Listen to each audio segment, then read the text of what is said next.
The diplomatic hall stretched endlessly before Captain Marcus Reed, its crystalline walls reflecting the ethereal glow of 3 alien suns through massive transparent panels. Representatives from dozens of species filled the chamber, their varied forms creating a tapestry of galactic diversity that still amazed him after 5 years of interstellar service. Marcus adjusted his formal Earth Alliance uniform, the deep blue fabric feeling heavier than usual under the weight of responsibility. As humanity's youngest diplomatic envoy, he carried the hopes of his entire species into these crucial peace negotiations. The Galactic Council had finally agreed to consider Earth's application for full membership, but the process remained fraught with challenges. Near the central dais, a figure caught his attention and held it completely. Princess Liana of the Celestial Dominion stood with perfect poise, her luminescent blue skin seeming to pulse with an inner light that matched the rhythm of her heart. Delicate silver markings traced elegant patterns across her arms and face, shifting subtly as she moved. Her eyes, large and multifaceted like precious gems, surveyed the assembly with intelligence that made Marcus's breath catch. The elven ambassador, beside her, Lady Victoria of the Woodland Realms, possessed an otherworldly beauty that poets throughout the galaxy had attempted to capture in verse. Her pointed ears framed a face of such classical perfection that it seemed carved from marble, while her silver hair cascaded down her back like liquid moonlight. Ancient wisdom gleamed in her green eyes, speaking of centuries spent watching civilizations rise and fall.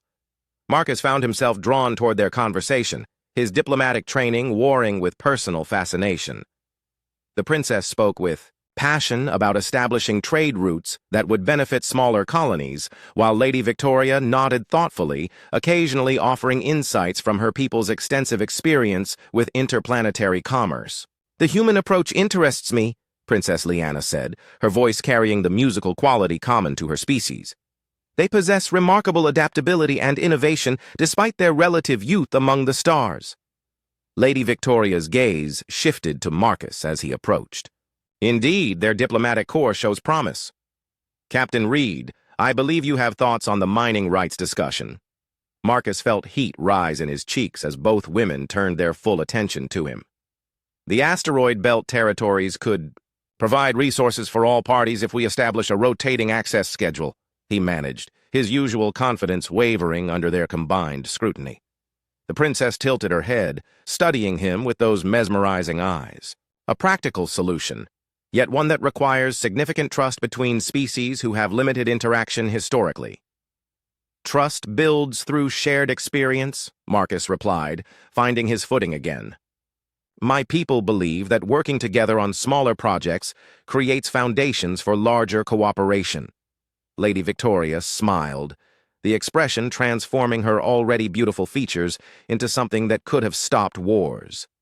"Wisdom beyond your years, Captain." The Elven councils would find merit in such an approach. As the formal sessions continued over the following days, Marcus found himself increasingly drawn into conversations with both women. The princess proved to be not only stunningly beautiful, but possessed of a sharp intellect that challenged his assumptions about everything from quantum mechanics to agricultural techniques.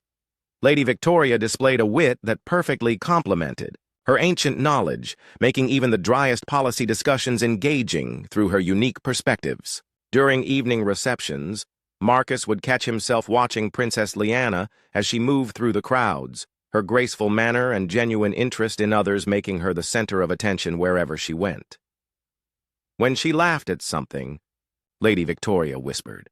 The sound sent warmth spreading through his chest that had nothing to do with the ambient temperature. "I wish I could marry her," Marcus whispered to himself one evening as he stood on a balcony overlooking the city's glowing spires. The princess stood near the reception's edge, her silhouette outlined against the starfield visible through the dome overhead. The soft footsteps behind him barely registered until Princess Liana's voice spoke close to his ear. "Yes!" Marcus spun around, his face burning with embarrassment as he realized she had somehow approached without him noticing. "Your Highness, I didn't mean for you to hear that. It was inappropriate and presumptuous, and I sincerely apologize." The princess stepped closer, her luminescent markings pulsing with what he had learned indicated amusement. "You apologize for honesty, Captain Reed. How very human of you."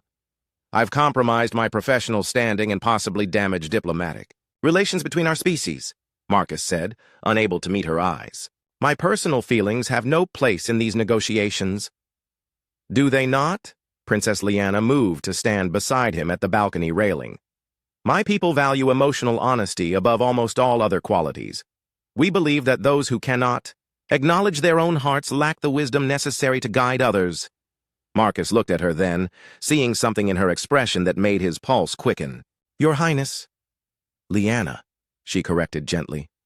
And you should know that the Celestial Dominion has been most impressed with humanity's approach to these negotiations. Your species shows remarkable promise. The negotiations will continue, as planned, she assured him. But there are other considerations now.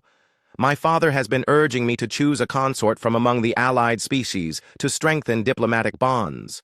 Marcus felt his heart sink. I see. I have been resistant to the idea, Lyanna continued, until recently. It seems I have developed an appreciation for human determination and honesty. The implications of her words slowly penetrated Marcus's diplomatic training. Are you saying, I am saying yes, Captain Reed, to your whispered wish and to the possibility. It represents, Lady Victoria appeared in the doorway behind them, having apparently been listening to their exchange. The Elven Realms would be honored to host the ceremony, she said with that luminous smile. It has been too long since we celebrated a union that bridges worlds. Marcus looked between the two remarkable women, his mind struggling to process the sudden shift in his reality. But the complications, the protocols, the political ramifications will sort themselves out, Princess Lyanna said firmly. Love finds a way, Captain, especially when it serves the greater good. As the three alien suns set beyond the crystal dome, painting the sky in shades of gold and crimson, Marcus realized that sometimes the most important diplomatic victories came not from careful negotiation, but from the courage to speak honest words to an understanding heart. The galaxy suddenly felt much smaller and infinitely more welcoming than it had that morning.